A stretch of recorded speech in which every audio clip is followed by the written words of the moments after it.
And we are here with my review of Dragonball Super Super Hero. Today we are doing something a little different than what we usually do. I usually try to just stick to gaming stuff, but I think this was a little bit of a special occasion. If you're a long-time viewer, you would know I've done one other review. I'm just here to review this since I'm mostly anime, and since I have a pretty big love of Dragon Ball. Right now, I'm doing this with no script at all. My thoughts may not be perfectly thought out, but I'll try my best. I enjoyed the movie. I thought the movie was pretty great. Not like amazing, but it was good enough for a Dragon Ball movie. I think it's probably highs here Dragon Ball movies, but I'm gonna try and remember as much as I can from it. The movie overall had some really cool stuff to it. I enjoyed the callbacks and everything in the movie, the power-ups, the battles, the visuals. In Dragon Ball, we prefer 2D over 3D, but they've been experimenting for years with the 3D, like with Battle of Gods and shots in ROF and even in Broly. So they've been kind of adjusting us for them to finally do a full-on 3D Dragon Ball. Now that I've finally gotten to see the movie and see everything for myself, I was spoiled on the movie a couple of weeks since the premiere in Japan. I thought everything from the visuals to voice acting was pretty great, although the story was kind of subpar. Like, it was very basic. The battle is also pretty great. If I had to say any negatives, it'd probably be the comedy of the movie. Now, I know Dragon Ball has this comedy. It's like reaction faces and other stuff. Like, I did not like the reaction faces. Comedy is character does something dumb, everyone's like, ugh, makes a face. And honestly, that gets pretty old pretty quick, because I think they've done it like once every few episodes in the anime, and like once or twice in all the other movies. But in this one, they had it like 5 or 6 different times, and it was getting annoying that was just a gag they just wanted to keep doing. Yeah, aside from the comedy, I watched this in dub, so I don't know if it's just the dub and how it changes some words and adds some phrases here and there. Overall, I don't think the story was changed that much in the dub, so it was basically whatever the Japanese version was, but I just feel like they added some lines for comedic effect here and there that I just didn't find funny at all, or I guess were supposed to be interesting. Piccolo saying how he doesn't like, this is pretty non-spoiler, but a little thing about him having stuffed animals, Dell thinking he likes stuffed animals, him saying, I don't like that. You know, I gotta check out the Japanese version and sub to see.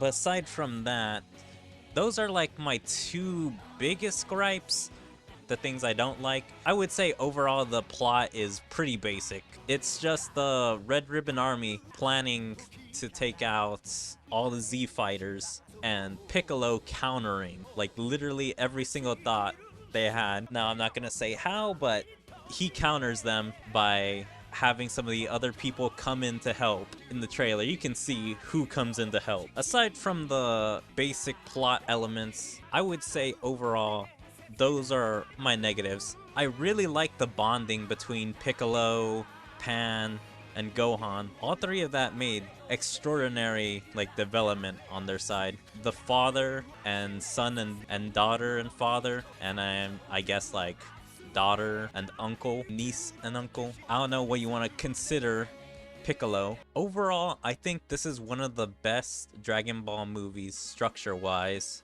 because in recent years, I've kind of hated how most Dragon Ball movies go. How it's always inciting incident, there's some talking in between the inciting incident, and then most of the movies are battles. Like, mostly one big battle. Broly, how as soon as the backstory exposition, Frieza's spaceship stuff, as soon as he got to Earth, it was all battles from there. So like 60 to 70% of that movie was all battle. ROF, I think, was like 50% the last battle, and like 20% was the minion battle. The other 20 to 30% was just the Frieza stuff and the little things with the Z fighters. In this movie, I would say I liked it better because exposition dump at the beginning, just like Broly, and I'm pretty sure they also had one in ROF for Frieza being defeated and dying. I really liked this exposition dump. And I thought the inciting incident, like we got to see the Red Ribbons planning before they started the attack. Although, I would say it's unspecified on how long they waited before attacking. And then we have a little downtime with Piccolo and Pan. And then we have the first battle, and then more downtime. And in the downtime, you kind of see a few different things happening. Like you see what's going on with Goku and Vegeta. You see like more Red Ribbon planning.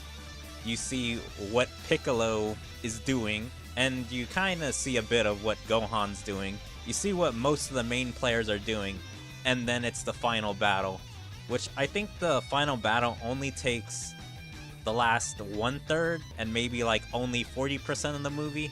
It's only 30 to 40% of the runtime, the final battle, which I really appreciate. And what I categorize the final battle is everything as soon as Gohan gets to the Red Ribbon base. But that's basically all I have to say for spoilers here. I'm gonna do a more spoiler review in the next video. But yeah, overall the movie was great. I really loved the visuals of the movie. Like, I really thought these were cool. The beams, the auras, they were all super amazing to see in the big screen. The 3D models are super, like, they're alright. They're not as good as the 2D, but they're serviceable to good. I just think the aura and beams are like the most amazing thing. Like, look at that. Also, the rain effects for this battle I thought were also pretty good. I would just say that if you're a Dragon Ball fan, you'll like what you find. For probably non-Dragon Ball fans, you know, it's not gonna be their type of movie. I feel like this movie's gonna have an extended cut, because there is a certain Broly scene in all the trailers of him doing an attack, which we don't get to see in the movie. That makes me think they're gonna do what they did with, I think, Battle of Gods, and I think ROF had it too, but I don't think Broly had it, where they had an extended cut, where they're probably gonna add like 10 or 15 minutes of extra scenes of, I think, probably battles. I would say the final power-up is kind of ass-pully, because it just kind of comes out of nowhere. But this movie is a lot of callbacks to classic stuff in Dragon Ball. Like, if you're a longtime fan, you'll know basically everything they're coming from. Like stuff with Namek, certain Cell arc stuff. But yeah, overall a good movie. I'll probably give this a few rewatches to finalize everything I thought about it, but yeah, I think it's one of the best Dragon Ball Z movies. I don't know if I would put it as #1, but it's pretty up there. So I give it like a 7 to an 8. Maybe I would have to take about half a point if like I'm thinking about some of the dub stuff, because I don't know. Some of those lines were just weird. I know this was a little bit different content than what I usually do, but I'm really passionate about Dragon Ball. I want to review the movie since I just saw it, and since I would probably get no better chance to do it than right as the movie releases. I hope you guys enjoyed my Dragon Ball non-spoiler review. I'm gonna do a spoiler review in the next video. I will see you guys there. If you guys enjoyed my review, please follow me on all my social medias, like my Twitter, my Twitch, my YouTube, my DLive, my TikTok. Make sure to like and comment on everything, and even join my Discord. There you can stay up to date on everything I choose to do, where's my streams, videos, or anything else. But yeah, I hope to see you guys next time. Bye.